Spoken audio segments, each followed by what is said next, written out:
Welcome everyone to the stream of seminars. We have two presentations today. So firstly, we have Chris. He's already introduced himself this morning, but he's the executive director of ISCAST, has a background in engineering, philosophy, theology, and lectures at mainly Catholic Theological College. And today he's going to speak to us about thinking Christianly about AI and transhumanism and introduction. So over to you. Excellent. Thanks very much, Jackie. And what I'm going to do is I'm really happy for anybody to have my slides afterwards. Just write to me and ask for them. I'm not going to be able to talk to all of these slides because we're already sort of 7 minutes late, and I don't want to, I do want to finish before 3. So what I'm going to do is I'm going to rush through some artificial intelligence and transhumanism things, make a few points, and then slow down at the end and take a little bit more time on Christian responses. So here you have, I will use all my slides, but I will be using them rather quickly, as I said. So it's very much, sorry, I'm looking at them here, but I've also got to make sure we're looking at them there. It's very much an introduction. We will get to theological questions at the end. And questions you might like to ponder, there you have them, and moving right along. I hope you've got all that. Artificial intelligence or artificial intelligence. One of the questions is, what do we mean by artificial intelligence? Do we mean that it's actually intelligent, but it's an artificial way of making actual intelligence? Or do we mean it looks intelligence, but actually it's only artificial? Here's one definition. Artificial intelligence is the science and engineering of making computers behave in ways that until recently we thought required human intelligence. That actually skips the question. Is it really intelligence, or is it just looks like intelligence? So what do you mean by intelligence? Now, how long have we got? What do I mean by intelligence? That's a good question. Thank you, Felicity. I guess what I'm taking as read with intelligence is the sort of ways of thinking that we attribute to human beings and not other animals. Something above and beyond other animals that we attribute to the sorts of people that ask questions like, what do you mean by intelligence? And I'm going to have to leave it there, but that's the sort of thing that we're talking about. We know that AI is here. That is to say, machines are doing lots of things already that appear to be mimicking the way that human beings think and work. For example, and I won't play this example, but here it is, the Google Assistant. If you get the slides, you can look it up. Google Assistant, ringing a hair salon, booking an appointment for somebody, responding to random questions from the hair salon, responding correctly, and ending the call. Wouldn't we love a Google Assistant when we're online to Optus or Qantas or something like that? But of course, artificial intelligence raises lots of questions, and it raises ethical questions, such as questions about surveillance. Questions about, for example, recently, not too long ago, the New York Times spent just $100, used public access CCTV in New York, spent $100 on facial recognition software online, identified a person in a public cafe, worked out that he was a university professor from a nearby university, worked out that he had gone to meet a possible job prospect at a cafe in New York. One would think that that infringed on privacy, but that was all material that was publicly available, with a little bit spent on on facial recognition technology. And one of the challenges, once again, I'm trying to work with my slides here and the slides up here. I don't think I'll talk too much about the singularity right now, but artificial intelligence, people do talk about general artificial intelligence, which in shorthand is when machines are starting to learn for themselves, take over the intelligence role and effectively take off beyond human capabilities. And there are, as you know, there are proponents of these sort of things. Ray Kurzweil, an engineer at Google, Elon Musk and his neural lace. Although Elon Musk's neural lace, I'm not going to show you the video later, but Elon Musk's neural lace is not so different from what they're doing at Melbourne University, described by a fellow of his cast, David Graydon, who's the Clifford Chair of Neural Engineering at Melbourne Uni. They have implanted what they call a stent rod in the brain of a patient. This patient can this patient can, by simply thinking, use their computer, move the mouse on their computer, write a text message to his wife, which means that although his wife until now has had to be in the house all the time with him, now his wife can go out, because simply by thinking, this patient who can't manage a computer can send a text message to his wife. So there you see the connection, the direct connection between brain and technology. This is the sort of thing that Elon Musk's talking about with his neural lace. However, artificial intelligence is not the same as transhumanism. Artificial intelligence is what we do with machines. We try and make the machine more like humans. Transhumanism is what we want to do with humans. We want to make humans not just we don't want to return human beings to just normal human functioning. That's my term. If you heard Andrew Sloan's term yesterday, he talked about statistical, he didn't use statistical normality. What was his term? But within, sorry? Beyond statistical norms, yeah. So leaving out the mathematical phraseology, you might refer to normal human functioning. Once again, that probably elicits a question in Felicity, who says, well, what's normal? Good question. But as a sort of basic idea, therapy has led to the intention to return human beings to normal human functioning, while transhumanism says, well, why stop there?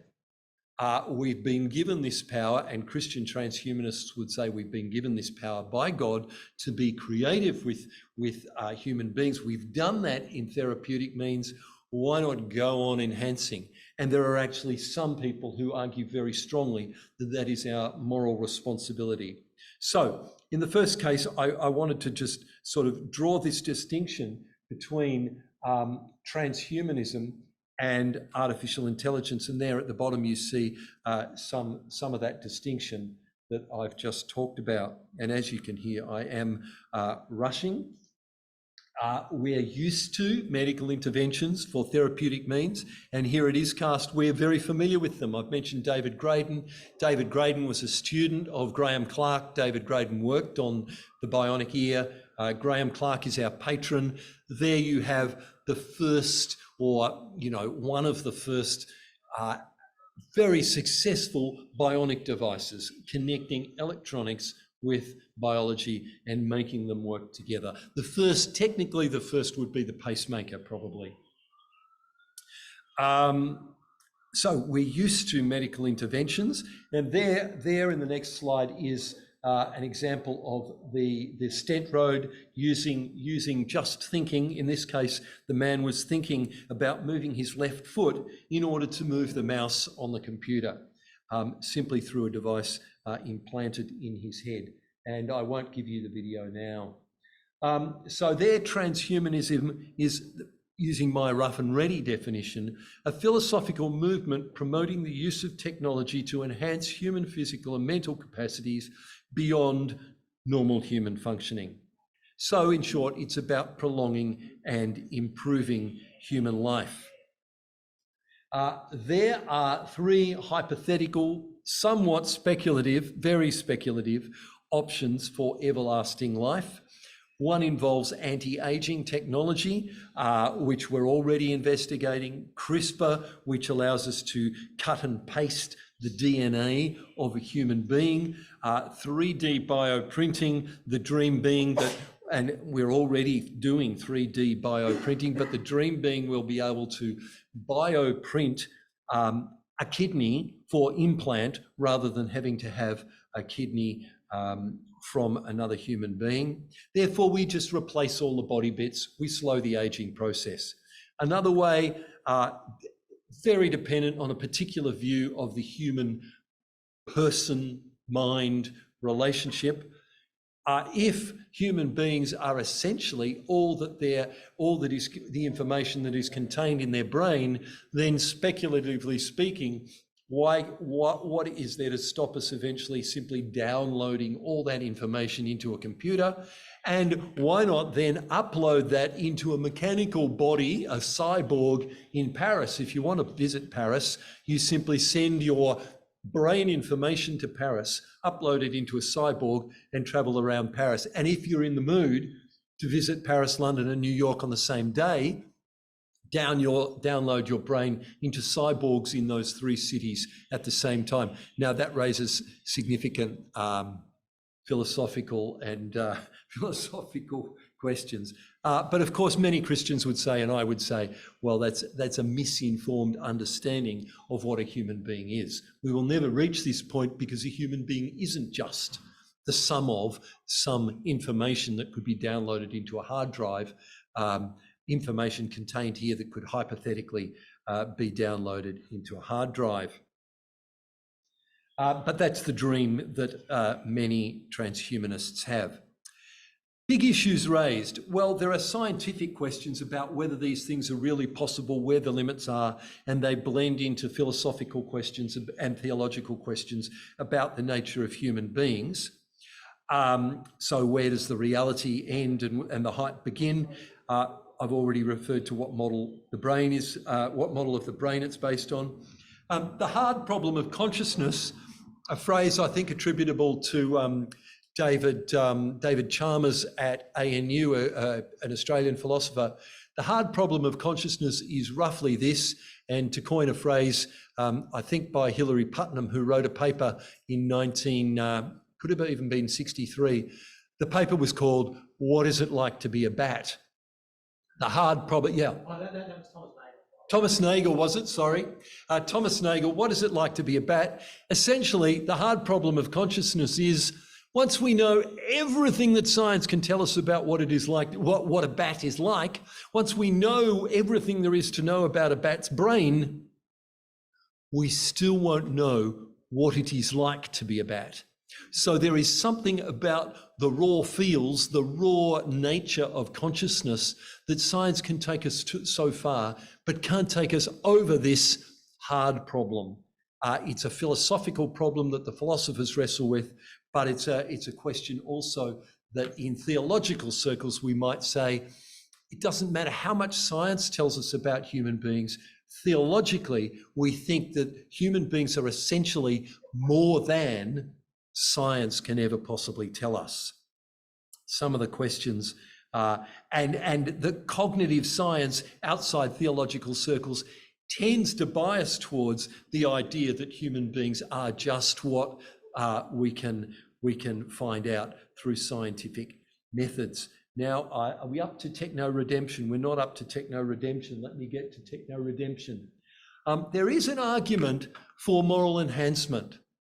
The argument for moral enhancement, the argument that I've termed here, and not originally, techno-redemption, the argument is, although outside Christian circles people wouldn't refer to the fall or sin, but the argument is that human beings are sinful, fallen creatures. We are increasingly reaching the point where individual humans have enormous power. Individual humans have power over nuclear devices, for example, and even more concerning, individual human beings have power over biohazards. COVID-19, for example. let's just leave aside the possibility that COVID-19 was released deliberately. But hypothetically, we can understand that if somebody is working in a laboratory with COVID-19, they could have released it deliberately. What happens when more and more human beings around the world have these sorts of powers? Some philosophers say it's quite obvious that what we need to do is we need to morally enhance the human species. We need to genetically engineer the human species effectively for altruism. We need to do away with that in the genome that might lead human beings to do incredible and ultimate harm, because it's not long before human beings are going to have, individual human beings are going to have the power to wipe out the human species. Isn't that an argument, they might say, isn't that an argument for moral enhancement? I won't comment on that any further at this time, but it's effectively a technological fix to sin. And I'm going to skip across a couple of slides now. There it is, the danger of existential risk or ultimate harm. Skip across to the argument that it's an imperative. We ought to do that moral enhancement. I'll skip across that. Specifically, theological questions that I think are raised by transhumanism. Two old heresies.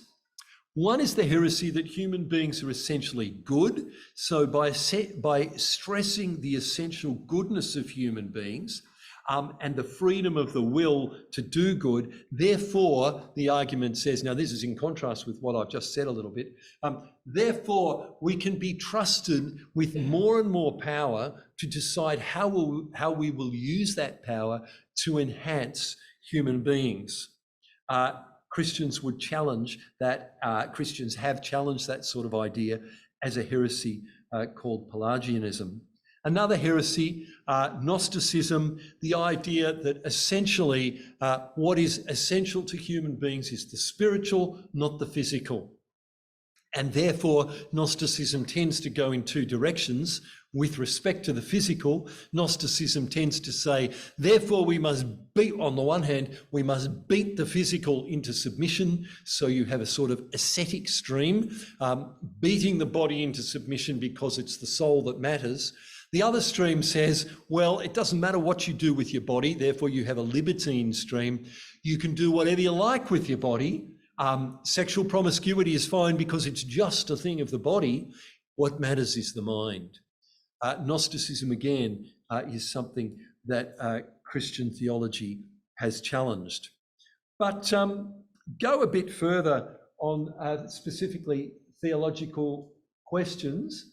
The big issue for Christians is, before we think about all of this, all of the possibilities of transhumanism, we have to be very clear what it means to be human. What is our theology of the body specifically? Because it's so much about the body. For transhumanism, the body is irrelevant to our identity as human beings, at least for the most part. What defines us as human for transhumanists tends to be the content of our brain, which could hypothetically be copied to a hard drive. On the other hand, for Christians, the body is essential to identity, integrated with the soul, and will be redeemed. See 1 Corinthians chapter 15. Here in the beginning of the Gospel of John, the affirmation of bodily existence. The Word was made flesh and dwelled among us. This is the ultimate affirmation of our bodily personhood, created in God's image.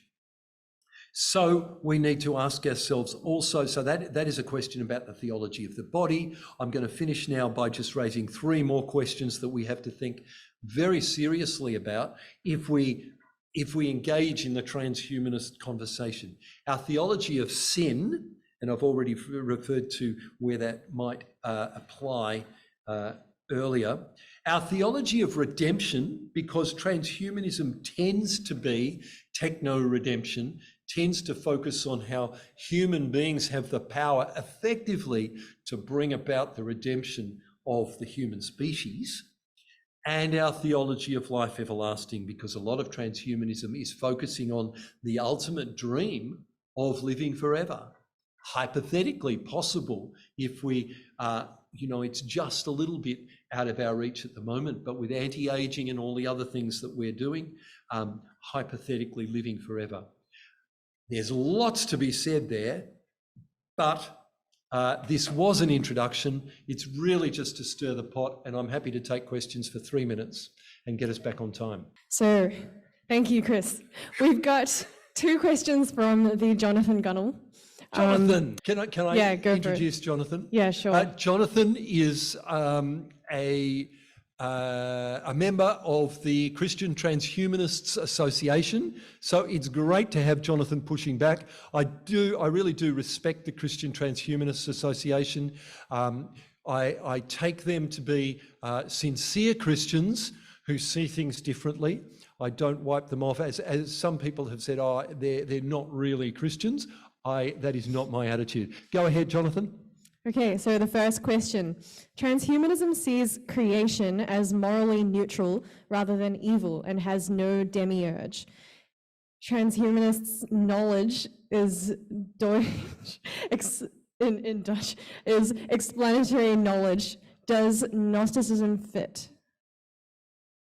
Okay, so the question's about Gnosticism and the demiurge and all that sort of thing, and seeing creation as, thank you. The bottom question, is it? Yeah. Transhumanism sees creation as morally neutral rather than evil and has no demiurge. Transhumanism's knowledge is Deutsch, explanatory knowledge. Does Gnosticism fit? Jonathan, I'm afraid I'm going to have to say that the question is too tightly packed for me. Because if I respond to any of that, I'm going to misunderstand you, because I don't think you're saying by creation being morally neutral, I don't think you're denying the fall or evil in the world. Yeah, so I think I might move on to your next question, if that's okay, Jonathan, given the time as well. Yeah, you've got 2 minutes to answer this one. Isn't the idea of a zero-sum choice between therapy and enhancement a fallacy? Enhancement will greatly improve health outcomes, reducing therapy costs. Yes, I think so, which is to say that my very rough and ready introduction, which draws a sharp distinction between therapy and enhancement, is, like most sharp distinctions, unnuanced. And I agree that we could nuance that a lot more. And, Andrew also pointed to that yesterday. I think the whole idea of enhancement is we need to define, thank you, Felicity, we need to define enhancement as well. And as with any nuanced discussion, we really do need to define the terms much better and what enhancement is. So, yes, I'm recognising that it's unnuanced to draw a sharp distinction between therapy and enhancement. Thanks, Jonathan. Okay, thank you, Chris, for rushing through the presentation and keeping us on time. We'll move on. Yeah, let's give Chris a round of applause.